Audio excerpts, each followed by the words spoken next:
প্রিয় ছাত্রছাত্রী, আজকে যে বিষয়টি নিয়ে আলোচনা করব সেটা হলো ভারতের বনভূমি বা ফরেস্ট অফ ইন্ডিয়া।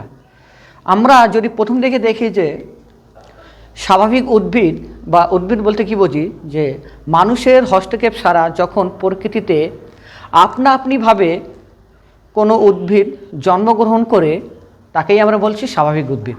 এবং এই উদ্ভিদের পরিমাণ যখন ব্যাপক হারে বৃদ্ধি পায় সেই অঞ্চলে, তখন আমরা সেটাকে বলছি অরণ্য বা বনভূমি। এই পরিপ্রেক্ষিতে যদি আমরা দেখতে যাই, ভারতবর্ষের প্রায় 5 ভাগের 1 ভাগ আমাদের অরণ্যবৃত্ত অঞ্চল এবং শতাংশে যদি দেখি 21.71% আমাদের বনভূমি অঞ্চল।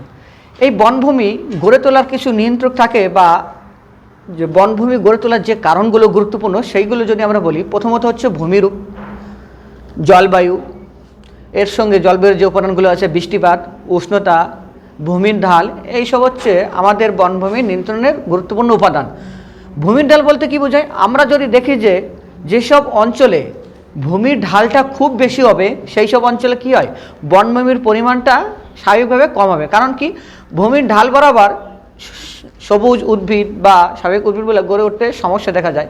আবার যেসব অঞ্চলের প্রতিনিয়ত বৃষ্টির পরিমাণ বেশি, 200 সেন্টিমিটারের বেশি বৃষ্টিপাত হয়, সেই সব অঞ্চলে কী হবে, ক্রান্তীয় চিরসবুজ অঞ্চল যেগুলো আছে, যেমন ক্রান্তীয় অঞ্চলগুলো আছে, সেই সব অঞ্চলে ক্রান্তীয় চিরসবুজ যে উদ্ভিদগুলো জন্মায় সেখানে প্রচুর পরিমাণে জন্মাচ্ছে। এবং আমরা যদি দেখি যে মরুভূমি অঞ্চল, এই মরুভূমি অঞ্চলে কি হয়, এখানে বৃষ্টির পরিমাণ কম থাকার জন্য এখানে কিন্তু যে উদ্ভিদগুলো জন্মায় ওই উদ্ভিদগুলা কাটা ঝোপঝাড় উদ্ভিদ জন্মায়। এখানে কিন্তু খুব বৃহৎ পরিমাণ বা খুব উঁচু উদ্ভিদ দেখা যায় না। যেমন আমরা যদি বলি যে শাল গাছ, তারপরে পাইন, এইসব যে গাছ, দেবদারু, ইউক্যালিপটাস, এই যে গাছগুলো আছে এই গাছগুলো কিন্তু আমরা মরুভূমি অঞ্চলে খুব একটা দেখতে পাবো না। এই গাছগুলো দেখতে গেলে কী হবে, নিরক্ষীয় ক্রান্তীয় অঞ্চলে পাবো, কিছু ক্ষেত্রে দেখা যায় পর্ণমোচী উদ্ভিদ যে অঞ্চলগুলো আছে সেখানেই পাবো, এবং পার্বত্য অঞ্চলেও পাবো। কারণ পার্বত্য অঞ্চলে দেখা যায় যে বৃষ্টিপাতের পরিমাণ ওখানে বেশি দেখা যায়। যেসব অঞ্চলে বৃষ্টিপাতের পরিমাণ বেশি পার্বত্য অঞ্চলে, সেখানেও আমাদের স্বাভাবিক উদ্ভিদের পরিমাণ বেশি। এইবার আমরা যদি ভারতের ক্ষেত্রে দেখি, ভারতে যে স্বাভাবিক উদ্ভিদগুলো আছে এই স্বাভাবিক উদ্ভিদের শ্রেণী বিভাগ দেখব। ভারতের স্বাভাবিক উদ্ভিদকে আমরা 6টি ভাগে ভাগ করছি। 1 নম্বর যদি দেখি, আর্দ্র ক্রান্তীয় চিরহরিত অরণ্য। চিরহরিত বলতে কি বোঝায়, যে সমস্ত গাছপালায় পাতা সারা বছর থাকবে এবং সবুজ যে থাকবে তাকে বলা হয় চিরহরিত অরণ্য। আর এর সঙ্গে আরেকটা যদি আমরা টার্ম দেখি সেটা হচ্ছে পর্ণমোচী। পর্ণমোচী অরণ্য কোনগুলোকে বলবো? পর্ণমোচী অরণ্য হলো বছরে কোনো একটা নির্দিষ্ট সময়, যেমন আমরা বলতে পারি শুষ্ক ঋতুতে যখন কোনো বৃক্ষের বা গাছের পাতা নির্দিষ্ট সময়ের জন্য ঝরে যাবে, আবার পুনরায় নতুন সিজনে আবার নতুন কচি পাতাগুলো ফুটে উঠবে, তাকেই আমরা বলছি পর্ণমোচী বৃক্ষ। তাহলে আমরা যদি দেখি আর্দ্রক্রান্তীয় চিরহরিত অরণ্য, এর 2-1টা বৈশিষ্ট্য দেখে নিই আমরা। এখানে কি কি হচ্ছে, এখানে বৃষ্টিপাত যদি দেখি 200 সেন্টিমিটারের বেশি বৃষ্টিপাত প্রয়োজন, এবং আর্দ্রতা কত, 70 থেকে 95% উষ্ণতার প্রসার 18 ডিগ্রি থেকে 27 ডিগ্রি সেন্টিগ্রেড পর্যন্ত। 2 নম্বর আমরা দেখব আর্দ্র পর্ণমোচী বৃক্ষ অরণ্য। এটা কি, এটাই 100 থেকে 200 সেন্টিমিটার বৃষ্টিপাত প্রয়োজন। আর উষ্ণতা যদি দেখি 15 থেকে 30 ডিগ্রি সেন্টিগ্রেড উষ্ণতা আমাদের প্রয়োজন। 3 নম্বর শুষ্ক পর্ণমোচী, এখানে 50 থেকে 100 সেন্টিমিটার, আর উষ্ণতা 12 থেকে 32 সেন্টিমিটার আমাদের উষ্ণতা প্রয়োজন। 4 নম্বর যদি আমরা দেখি শুষ্ক মরু অঞ্চলে কাটা ঝোপঝাড়, যেটা বলছিল যার এই মরু অঞ্চলে যে উদ্ভিদগুলো আছে তার একটা সুন্দর একটা নাম আছে, তাকে বলা হয় কি জেরোফাইট উদ্ভিদ। এই উদ্ভিদের 50 সেন্টিমিটারের ওরও কম বৃষ্টিপাত হয় এই অঞ্চলগুলোতে, এবং এর উষ্ণতা 12 ডিগ্রি থেকে 35 ডিগ্রি সেন্টিগ্রেড। 5 নম্বর যদি দেখি হিমালয় পার্বত্য অঞ্চল অরণ্য, যেখানে বৃষ্টিপাত এবং উষ্ণতা দুটোই সমানভাবে প্রযোজ্য। আর সর্বশেষ যদি আমরা দেখি আমাদের ভারতীয় উপকূল অঞ্চলগুলো, যেখানে ম্যানগ্রোভ উদ্ভিদগুলো জন্মায়, সেটাকে আমরা বলছি 6 নম্বর উপকূল অরণ্য বা ম্যানগ্রোভ উদ্ভিদ। যেমন আমাদের সুন্দরবনে আছে ম্যানগ্রোভ উদ্ভিদ, সুন্দরী, গরান, গেওয়া। এই যে সুন্দরবন অঞ্চলটা নামকরণ হওয়ার কারণ কি, কারণ এখনকার সময় সুন্দরবন অঞ্চলে প্রচুর পরিমাণ সুন্দরী গাছের সংখ্যা এত পরিমাণ থাকার কারণে ওই অঞ্চলের ওই সুন্দরী গাছের নাম অনুসারেই সেখানকার নাম হয় সুন্দরবন।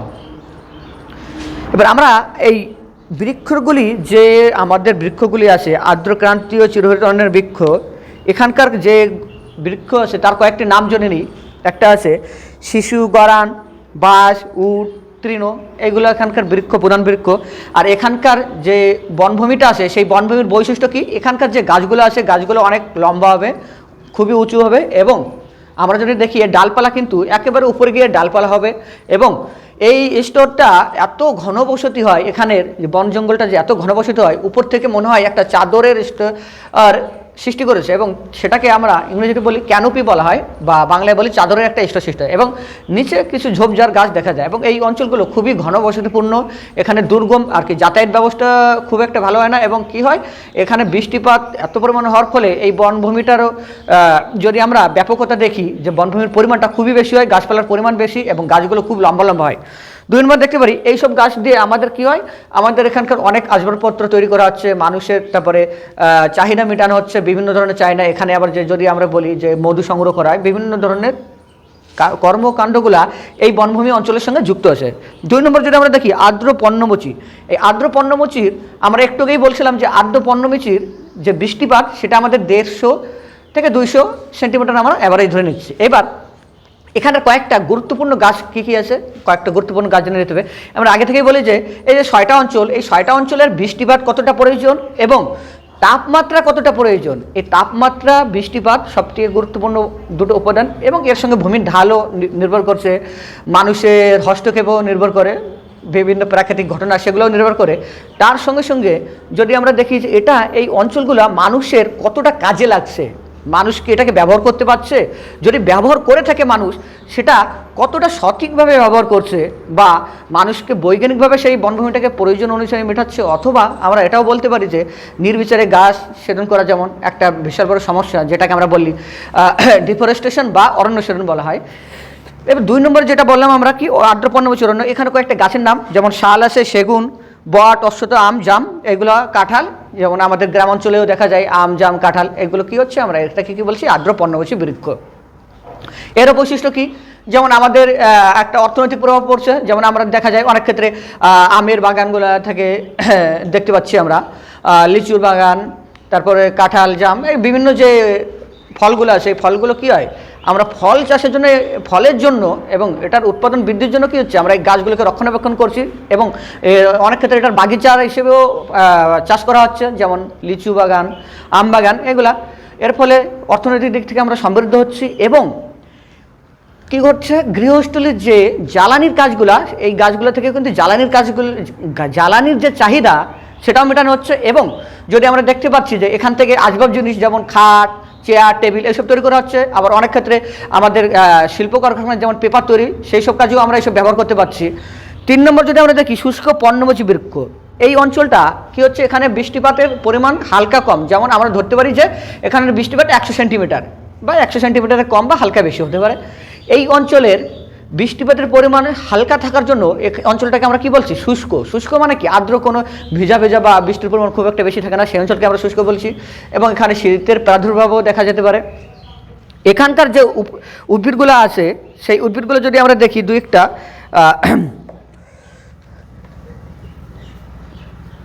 অ্যাকাশিয়া, আর একটা হচ্ছে জিজিফাস, কি পারলাম একটা পারলাম অ্যাকাশিয়া এবং আরেকটা পারলাম কি জিজিফাস, এইসব উদ্ভিদ এখানে দেখা যায়। এর বৈশিষ্ট্যগুলো কি কি, এক হচ্ছে শীর্ণ ক্যাকটাস জাতীয় উদ্ভিদ। আমরা জানি ক্যাকটাস জাতীয় গাছ কোনগুলা, ক্যাকটাস জাতীয় গাছ যেখানে হচ্ছে এই গাছের আমাদের আম, জাম, কাঁঠাল যেরকম গাছগুলো হয়, এবং এই গাছগুলো যেমন শাখা প্রশাখা হয় বা পাতা হয়, ফলমূল সেরকম না, এখানে কাটা থাকবে, গাছগুলোর পাতা সেরকমভাবে থাকবে না, ডালের মতো থাকবে আর কি। সবাই জানি যে ক্যাকটাস গাছটা কেমন হয়, সেই ক্যাকটাস গাছটা এখানে দেখা যায়, এবং জ্বালানি কাঠেরও উপযুক্ত দেখা যাচ্ছে এখানে। 3 নম্বর বাণিজ্যিক ব্যবহারের উপযোগিতা শিল্প, পরিবেশ সংরক্ষণ, এগুলো গুরুত্ব দেওয়া হয়, এবং কি হচ্ছে এখানে বাণিজ্যিকভাবেও গাছগুলো লাগানো হচ্ছে, এবং পরিবেশ সংরক্ষণের দিকেও এটা আমরা গুরুত্ব দিচ্ছি। 4 নম্বর যদি দেখি শুষ্ক মরু অঞ্চলের কাঁটাঝোপ বা জেরোফাইট, যেটা মরু অঞ্চল কি এখানে আমরা জানি বৃষ্টির পরিমাণ খুবই কম, যেমন আমরা বলতে পারি 50 সেন্টিমিটারেরও কম বৃষ্টিপাত। এই অঞ্চলগুলোতে বৃষ্টিপাতের পরিমাণ কম হওয়ার জন্য এখানে যে গাছপালাগুলো জন্মায়, বা এখানেও ক্যাকটাস জাতীয় গাছপালা বা ঝোপঝাড়, কাটা, এসব গাছপালা যে জন্মায়গুলো, সেই গাছগুলো কি হচ্ছে যাতে জলের পরিমাণ কম পাওয়ার জন্য ওরা নিজেদের শরীরের মধ্যেই কী হচ্ছে জলটাকে ধরে রাখে, এবং এই সব অঞ্চলে যে গাছপালা হয় সেই গাছপালার একটা আলাদাই নাম দেওয়া হয়, সেটার নাম কি জেরোফাইট উদ্ভিদ। তাহলে এই অঞ্চলের বৈশিষ্ট্য কী হচ্ছে, এখানে সুন্দর ফুল ফোটে। এই যে ঝোপঝাড় গাছগুলো আছে সেখানে কী হচ্ছে, আমরা সুন্দর সুন্দর ফুল ফুটতে পাচ্ছি, শাঁসালো কাণ্ড দেখা যায় এবং অরণ্য সম্পদ হিসেবেও এর গুরুত্বপূর্ণ ভূমিকা থাকে। 5 নম্বরে আমরা চলে যাব পার্বত্য অঞ্চলের মৃত্তিকা, 5 নম্বরে আমরা দেখব পার্বত্য বনভূমি। এই পার্বত্য বনভূমি যদি আমরা দেখি, পার্বত্য অরণ্য যেটা, এখানে বৃষ্টিপাত এবং এখানে আরেকটা জিনিস হচ্ছে, উচ্চতা বৃদ্ধির সঙ্গে সঙ্গে কি এই পার্বত্য অঞ্চলের বৃক্ষের পরিমাণও বৃদ্ধি পাবে। আমরা যতটা উচ্চতে যাব, যত উপরে যাব, তত কী হবে, এর পরিমাণ, বৃক্ষের পরিমাণে তত বাড়তে থাকবে। এখানে উঁচু, যেমন পূর্ব হিমালয়ে যেটা উঁচু ক্ষেত্রে, উঁচু জায়গায় পূর্ব হিমালয়ের ক্ষেত্রে কী হয়, এখানে চিরহরিত অরণ্য আমরা দেখতে পাবো। এবং এখানে যদি যে বৈশিষ্ট্যগুলো আছে আমাদের, সেই বৈশিষ্ট্য হচ্ছে নরম কাঠের বৃক্ষ আছে, আর এখানকার গাছগুলো নরম হয় এবং এই গাছগুলো আমরা বেশিরভাগ ক্ষেত্রে কাগজ শিল্পে ব্যবহার করা হয়। আবার অনেক ক্ষেত্রে যে আসবাবপত্র বা চেয়ার টেবিল পরবর্তী বিভিন্ন কাজের ক্ষেত্রে ব্যবহার করা হচ্ছে। এখানে কিছু বাঁশ, বেত এইসব উদ্ভিদ এই অরণ্যে দেখা যায়। 6 নম্বর আমরা যদি দেখি উপকূলীয় অরণ্য বা ম্যানগ্রোভ অরণ্য। আমরা বলছিলাম ম্যানগ্রোভ অরণ্য, ম্যানগ্রোভ যে অঞ্চলটা সেখানে যেহেতু উপকূলবর্তী অঞ্চলে অবস্থান করছে এবং সেখানকার মাটিতে লবণাক্তর পরিমাণ এত পরিমাণ বেশি, যার ফলে কী হচ্ছে, ওই গাছগুলো থেকে শিকড়গুলো বা যেটাকে বাইরে মাটি ভেদ করে বাইরে বেরিয়েছে সেটাকে আমরা কী বলছি, ঠেসমূল বলছি। এবং এই ঠেসমূলের কাজ কী, এই ঠেসমূলগুলোর কাজ হচ্ছে আমাদের অক্সিজেন, গাছগুলো কী হচ্ছে, অক্সিজেন সংগ্রহ করছে। একটা সময় দেখা যাচ্ছে যে এই গাছগুলোর যে পরিমাণ, সুন্দরী, গরান, গেওয়া, এগুলোই তো আমার ম্যানগ্রোভ উদ্ভিদ। আর তারপরে ওখানকার যে বাসিন্দা বা পার্শ্ববর্তী অঞ্চলে যারা বাস করে সেখানকার মানুষজন কী করছে, ওই গাছগুলোর উপর ডিপেন্ড করেই তারা কী করছে, তারা বিভিন্ন কাজকর্ম করছে এবং তারা তাদের সংসার জীবনধারণ পালন করছে। এবং আরেকটা সূত্র আছে যে এসব নদী নালা আছে ওখানে, সেখানকার থেকে সেখানকার মানুষজন কী করছে, মৎস্য শিকার করছে, মৎস্য শিকার করে সেটার উপর তারা ডিপেন্ড করছে।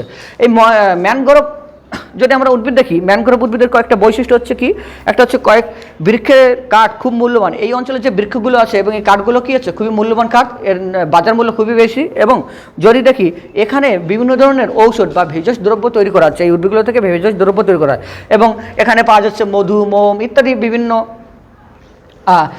দ্রব্য পাওয়া যাচ্ছে, যেগুলো আর্থিক ক্ষেত্রে সহায়তা করে থাকে সেখানকার মানুষজন বা সেই অঞ্চলের মানুষজনদের ক্ষেত্রে।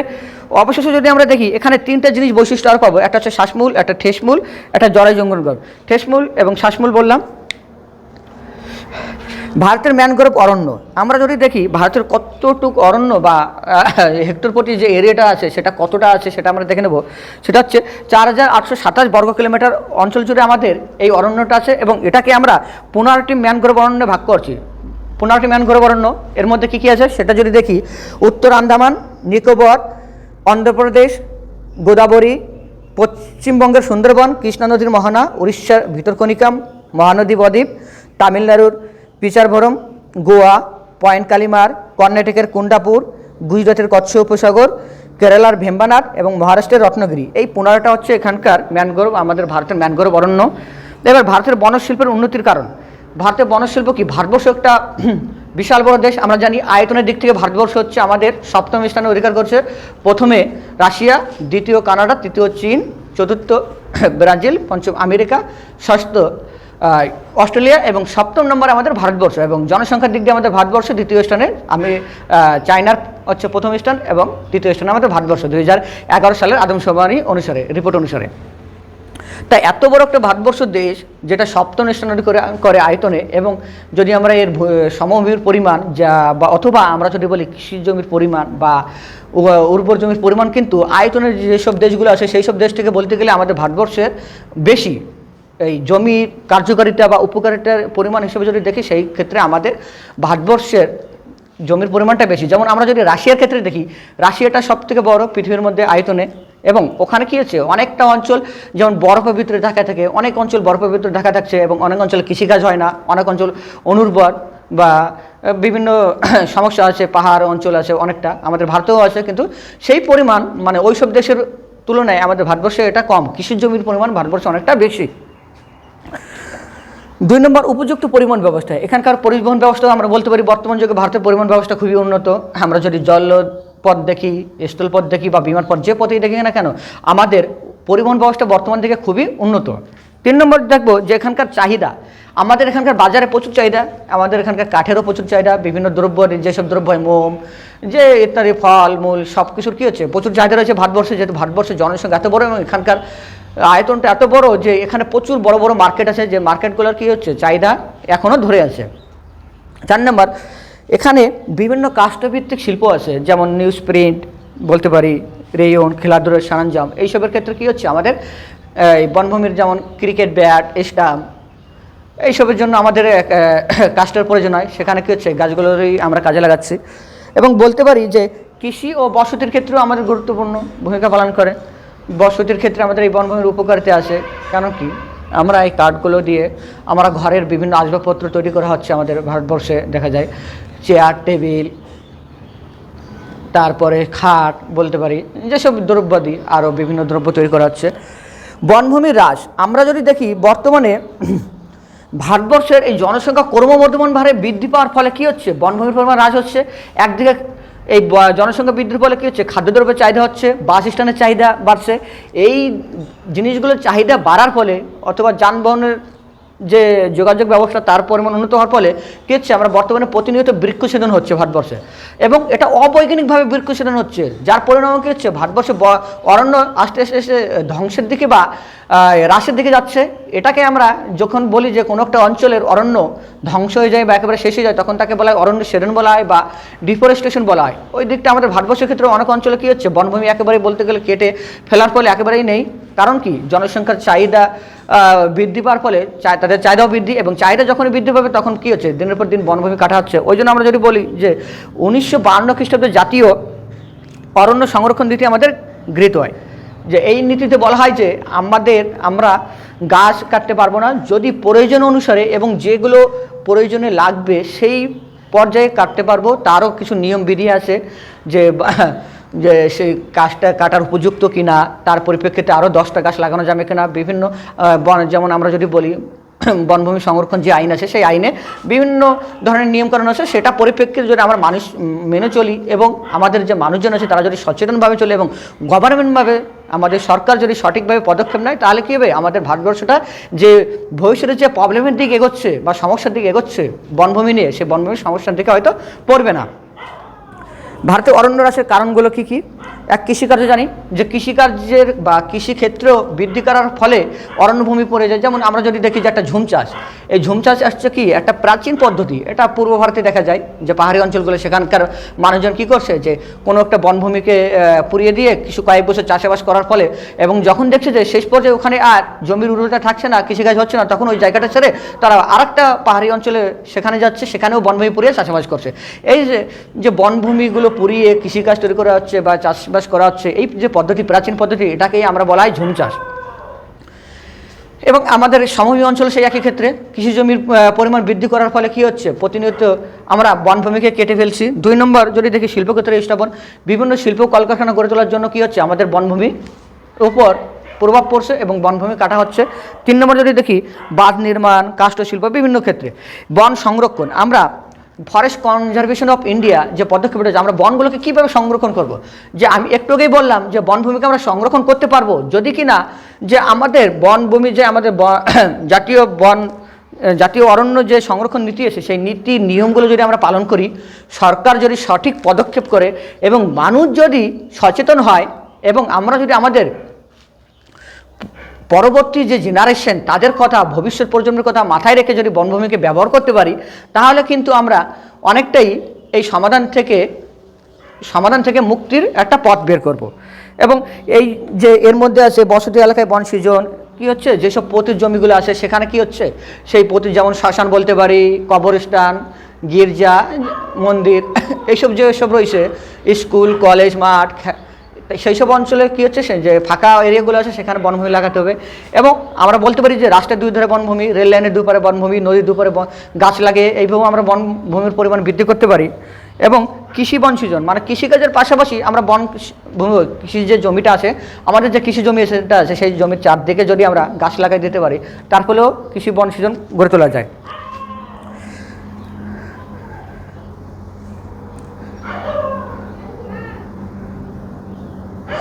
একটা নাম পাবো সিলভিকালচার। সিলভিকালচার কী, যে আমরা একই ধরনের চারা বা চারা গাছগুলো যখন কোনো অঞ্চলে বা কোনো স্থানে লাগাবো এবং নির্দিষ্ট একটা সময় অন্তর পর যখন নির্দিষ্ট সময় অন্তর পরে ওই একই সময় ওই গাছগুলোকে আমরা ব্যবহার করব বা কাটতে পারবো, তখন সেটাকে আমরা বলছি সিলভিকালচার।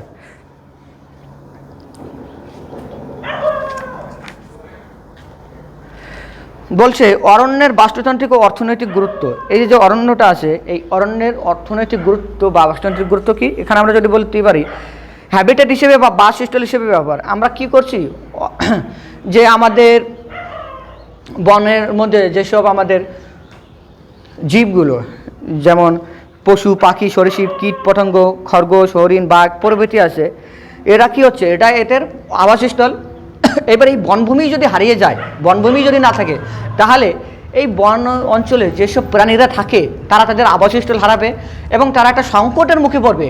ভবিষ্যতে তাদের সংখ্যাও কমে যাওয়ার চান্স থাকবে এবং বিপন্ন প্রজাতিতে এরা পরিণত হবে। বিপন্ন প্রজাতি কারণগুলো, যখন আমরা মনে করব যে কোনো একটা প্রজাতি 50 বছর পর হোক বা 100 বছর পর হোক ওই প্রজাতিটা নিশ্চিহ্ন হয়ে যাবে পৃথিবী থেকে, তার কোনো বংশধর থাকবে না, সেটাই আমরা বলছি বিপন্ন প্রজাতি।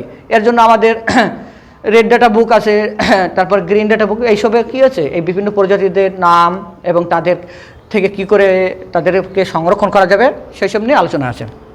2 নম্বর যদি দেখি ইকোসিস্টেম হিসেবে বসতি, যেমন জীবজন্তু কীটপতঙ্গ প্রভৃতি নিয়েই আমাদের গঠিত হয় বনভূমি এবং এর ফলে কী হচ্ছে, এখানে একটা ইকোসিস্টেম বা বাস্তুতন্ত্র গড়ে উঠছে। এবার এই বাস্তুতন্ত্রের মধ্যে যে আমাদের যে উপাদানগুলো, এর মধ্যে যদি কোনো একটা উপাদানই যদি না থাকে তাহলে কী হবে, আমাদের বাস্তুতন্ত্র ক্ষতিগ্রস্ত হবে এবং এর প্রভাব আমার প্রতিটি স্তরেই এর প্রভাবটা পড়বে। 3 নম্বরে জীব ভূ রাসায়নিক চক্রের গুরুত্ব। এর যে জীব ভূ রাসায়নিক চক্র আছে কী হচ্ছে, সেটাও বিপন্ন হবে। এবং আমরা যদি বলি যে অরণ্যের অর্থনৈতিক গুরুত্ব কি, আমরা জানি অরণ্যের আমাদের বিভিন্ন গুরুত্ব আছে। বিভিন্ন অরণ্য আমাদের সব ক্ষেত্রে, শিল্পক্ষেত্রে হোক, কৃষিক্ষেত্রে হোক, বসতি ক্ষেত্রে হোক বা মানুষের নিত্য প্রয়োজনীয় দ্রব্যাদির ক্ষেত্রে হোক, বিভিন্ন ক্ষেত্রে আমরা কী হচ্ছে আমাদের অরণ্যের গুরুত্ব দেখতে পাচ্ছি। এই অরণ্যের যে মূল নীতিগুলো সেইগুলো কী কী হচ্ছে, আমরা যে অরণ্যটাকে বাঁচাবো, এই বাঁচানোর জন্য যে নীতিগুলো আছে সেই নীতিগুলো কী কী হওয়া উচিত। যদি আমরা দেখি যে বন মহোৎসব পালন করতে হবে, এই বন মহোৎসব পালনের মাধ্যমে মানুষের মধ্যে বনের প্রতি একটা আলাদা বা গাছ প্রতি আলাদা ভালোবাসা, যেমন কী হয় এখনও যেসব আদিবাসীরা বন জঙ্গলে বাস করে তারা কী করছে, বনকে পুজো করছে। এই পরিপ্রেক্ষিতে একটা নাম আছে চিপকো আন্দোলন, যেটা উত্তরাখণ্ডে হয়েছিল। চিপকো আন্দোলনটা 1978 খ্রিস্টাব্দে। তখন এই চিপকো আন্দোলনের যদি আমরা দেখি একজন নেতার নাম সুন্দরলাল বহুগুণা এবং আরও অনেকে আছে, মহিলারাও আছে। তারা কী করছিল, সেখানকার মহিলারা পুরুষরা যে গাছকে জড়িয়ে ধরিয়ে তারা বলছিল যে আমরা এই গাছকে কাটতে দেবো না। তারা কী করছিল, সরকারকে গাছ কাটতে থেকে বাধা দিয়েছিল এবং এই যে গাছকে জড়িয়ে ধরা, গাছকে ভালোবাসা এবং গাছের প্রতি তাদের যে মর্যাদা বা ভালোবাসা ছিল, এটাকেই আমরা বলছি চিপকো আন্দোলন। এটা হয়েছিল উত্তরাখণ্ডে 1978 খ্রিস্টাব্দে। 2 নম্বর জীববৈচিত্র্য সংরক্ষণের উদ্দেশ্যের ক্ষেত্রে আমাদের ইনসেটু এবং এক্সেটু ব্যবহার করতে হবে। ইনসেটু কোনগুলো বলছি, ইনসেটু মানে যেমন আমরা বলতে পারি যে কোনো একটা ন্যাশনাল পার্ক বা বায়োস্ফিয়ার রিজার্ভ, যেমন আমাদের পশ্চিমবঙ্গে একটা নাম করা আছে কুলিক ফরেস্ট, যেটাকে আমরা বলছি কুলিক বার্ড সেঞ্চুরি, এবং এরকম আছে আমাদের জলদাপাড়া অভয়ারণ্য, গরুমারা অভয়ারণ্য, দার্জিলিং আছে। এই যে ন্যাশনাল পার্কগুলো এবং বায়োস্ফিয়ারগুলো ভারতবর্ষে বিভিন্ন জায়গায় আছে, এইগুলো কী হচ্ছে, এগুলোকে আমরা ইনসিটু বলছি। এখানে নির্দিষ্ট অঞ্চল ভাগ করে দেওয়া আছে, কোর অঞ্চল, বাফার অঞ্চল। এই অঞ্চলগুলোর ক্ষেত্রে বলা হয় যে মানুষের প্রবেশ কোন পর্যন্ত, মানুষ বনভূমিটাকে কোন পর্যন্ত প্রবেশ করতে পারবে এবং ব্যবহার করতে পারবে, তারপরে মানুষের পরিবেশ নিষেধ, সেখানে শুধু আমার এই জীবজন্তুগুলোই থাকবে, সেই সব ভাগ করে দেওয়া আছে। ওই অঞ্চলগুলোকে আমরা বলছি ইনসিটু। আর এক্সিটু কোনগুলো, এক্সিটু বলতে পারি আমরা চিড়িয়াখানা, তারপরে আমাদের যেটা হাওড়া আছে বোটানিক্যাল গার্ডেন। এই অঞ্চলগুলো কী হচ্ছে, ওই সব অঞ্চল থেকে যেসব প্রজাতিগুলো বিপন্ন হওয়ার আশঙ্কায় আছে তাদেরকে তুলে এনে এখানে রাখা হচ্ছে এবং সংরক্ষণ করা হচ্ছে। এটাকে আমরা বলছি একসাথে সংরক্ষণ। তারপরে পশু খাদ্য ও জ্বালানি কাঠের সরবরাহ গ্রামীণ জনবসতিদের মধ্যে কী হচ্ছে, এই কাষ্ঠ সংগ্রহের জন্য ওদের অনুমতি দেবে, দ্বারা যে যতটা তাদের প্রয়োজন যাতে উদ্ভিদ এবং বনভূমির উপর কোনো প্রভাব না পড়ে সেই দিকে খেয়াল রেখে তারা তাদের প্রয়োজন মতো তারা কাষ্ঠ সংগ্রহ করতে পারবে এবং ওই কাষ্ঠগুলো দিয়ে কী হচ্ছে, তারা তাদের জীবন চালনা করতে পারবে।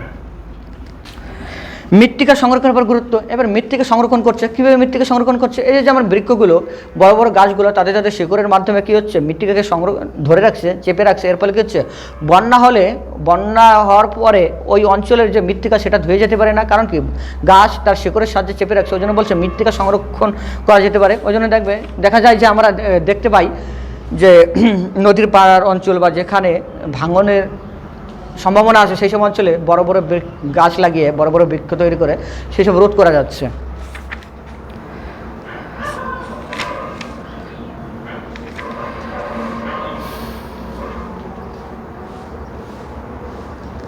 তাহলে আমরা যদি দেখলাম যে ভারতের বনভূমি কত পার্সেন্ট ভারতের বনভূমি আছে এবং এই অঞ্চলটা ক্ষেত্রগত আয়তন কত এবং কতগুলো অঞ্চলে ভাগ করা আছে, সেই অঞ্চলগুলোর ক্ষেত্রে বৈশিষ্ট্যগুলো কী কী, সেখানকার বৃষ্টিপাতের পরিমাণ, সেখানকার উষ্ণতার পরিমাণ এবং সেই সব অঞ্চলের মানুষজনের চাহিদা, তারা কীভাবে কাজ করছে এবং অরণ্য দিনের দিন কীভাবে ধ্বংস হচ্ছে বা অরণ্য হ্রাস হচ্ছে এবং এই অরণ্যগুলোকে আমরা কীভাবে সংরক্ষণ করতে পারবো, এইসব নিয়ে আমরা আলোচনা করলাম। এবার কিছু প্রশ্ন সম্পর্কে আমরা জেনে নেব। যদি এখানে বলা যায় যে অরণ্য কাকে বলে, এটা পড়ানো হয়েছে। আর্দ্র পর্ণমোচী বৃক্ষের বনভূমিতে কী কী গাছ দেখা যায় সেগুলো আমরা তুলে ধরেছি। চিপকো আন্দোলন বলা হয়েছে, চিপকো কথার অর্থ কী, জড়িয়ে ধরা গাছকে ভালোবাসা। অরণ্যে বন্টনের নিয়ন্ত্রণগুলি কী সেগুলো আলোচনা করা হয়েছে। ভারতের বনভূমি হ্রাসের কারণ, অর্থনৈতিক গুরুত্ব, এই বনভূমির উপর যে অর্থনৈতিক গুরুত্ব সেগুলো আলোচনা করা হয়েছে। পার্বত্য অঞ্চলের বনভূমি সেগুলো সম্পর্কেও আলোচনা করেছে। তাহলে আমরা বলতে পারি যে আজকের ক্লাসে আমরা ভারতের বনভূমি বা ফরেস্ট অফ ইন্ডিয়া সম্পর্কে আলোচনা করেছি এবং সম্পূর্ণভাবে আমাদের পাঠ্যপুস্তকে বা সিলেবাসে ক্লাস 11-এর সিলেবাসে যতটুকু বিষয় আছে সেই বিষয় নিয়ে আমরা আজকে আলোচনা করেছি এবং পরিপূর্ণভাবে সমাপ্ত করতে পেরেছি। Thank you.